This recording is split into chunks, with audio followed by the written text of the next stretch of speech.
Hi, welcome to a new channel here. It's two guys that enjoy talking about the NFL draft and the Cleveland Browns. It's called Cleveland Browns Draft and More.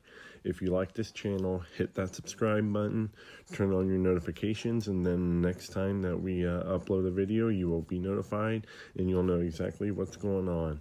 Some of the stuff that we talk about on here is the signings, the draft picks, what the Browns might do. Like, for instance, one topic I'll start talking about today is the David Njoku extension.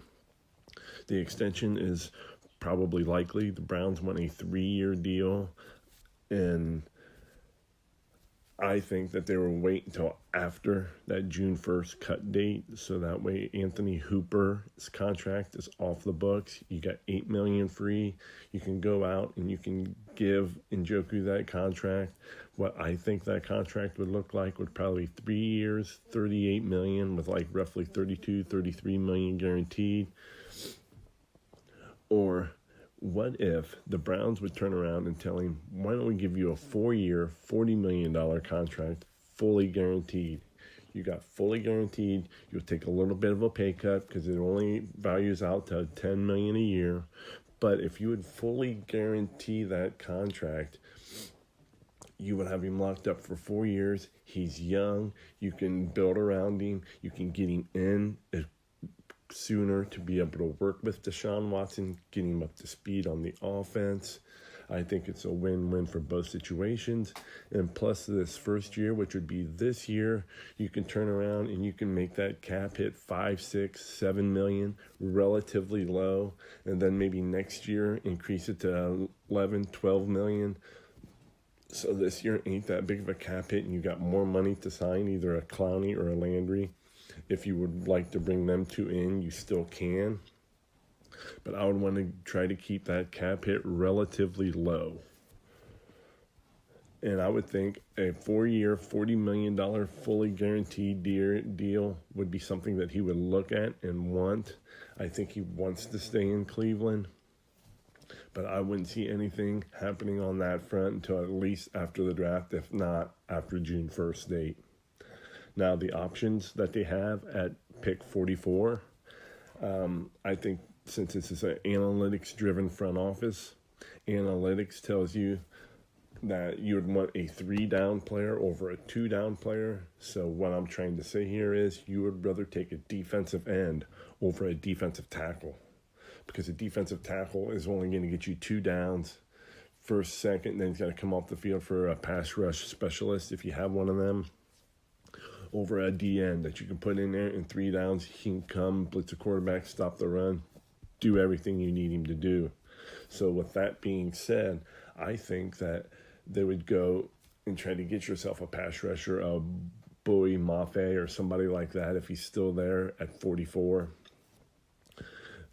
But my other train of thought would be that you need a D-tackle. You have not had a run-stopping defensive tackle since 1993, and it was Michael Dean Perry, the last true big guy to stop the run, to fill the hole. So I would think that defensive tackle, and over the last 2 drafts that Andrew Berry's had, his MO is if he doesn't really address a position fully in free agency, he goes out into the draft and he gets somebody in that first round of the draft for that position.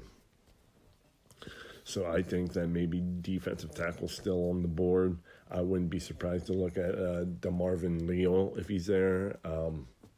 Travis Jones would be another one. I already mentioned the Bowie Mafe one, a nice edge rusher there. Them are some of the names you can look at, and this is something that we're going to talk about more in later shows. And now, I've been hearing that the Baker Mayfield trade, you might be able to see him get traded the Friday morning of the draft, because the teams that are quarterback needy, that don't get a quarterback in that first round, they might be given a call saying, hey, what do you need for him? And I can see the Browns saying, okay, if we pay $15 million of that $18.9 million contract, we get a 4th round pick in return. If we don't pay anything, you take him and we'll get a 6th round pick. meaning that if the club pays the whole contract. But I can still see that the Browns having to pay some, if not most, of that contract. And the more you pay, the higher that draft pick should be. So if they would deal him on a Friday morning and you would have to pay $15 million of that contract, expect to see like a 4th or a 5th round pick in return. I don't see them trying to ship him away and get a 1st or 2nd round pick out of him. I just don't see it. I think there's too many question marks on him. He had one good year. He's got 3 losing seasons out of 4. I mean, there's just stuff that I would be really worried and concerned about if I'm other NFL teams, and I'm sure they are. So that's why I don't see a 1st or a 2nd round pick. But I think Barry's balking right now and not trading him right now because of the money. Because people are saying, we want you to pay this much, and Barry only wants to pay this much.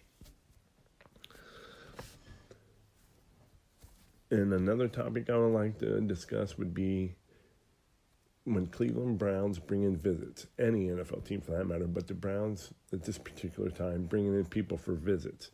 If they bring in, say, 3 running backs, do you think that they tend to go towards running back? This is another topic we'll explore later on in our programs, in our channels and videos.